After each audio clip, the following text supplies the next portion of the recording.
இதுவரைக்கும் கொஞ்சம் சும்மா அடுத்ததாக இதுவரை அடுத்த எந்த சம்மனும் இல்ல. தேவைப்பட்டால் எப்பொழுதும் எங்களுடைய கோஆபரேஷன் இதுல இருக்கும்.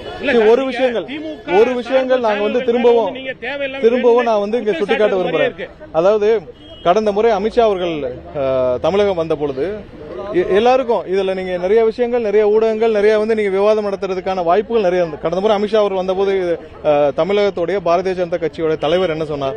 அவர் வந்து இந்த நயினா நாகேந்திரன் அவர் என்ன சொன்னார்? இந்த 41 பேர் மரணத்திற்கு காரணம் செந்தில் பாலாஜி அப்படின்னு திரு அமித்ஷா அவர்கள் முன்னிலையில் சொன்னார். இது சம்பந்தமாக தமிழக ஊடகங்கள் விவாதம் நடத்தியிருக்க வேண்டும். இது சம்பந்தமாக சம்மன் அனுப்பப்பட்டதா இல்லையான்னு கேள்வி எழுப்பியிருக்க வேண்டும்.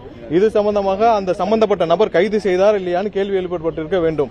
இது மாதிரியாக நிறைய விஷயங்கள் நீங்கள் கேள்வி எழுப்பாமல் இன்று காலையிலிருந்து பல தவறான தகவல்களை ஊடகங்கள் பதிவு செய்து மிகவும் வருத்தத்தக்க செயல். தயவு செய்து இனிமேல் அந்த மாதிரி செய்ய வேண்டாம் என்று கேட்டுக்கொள்கிறோம்.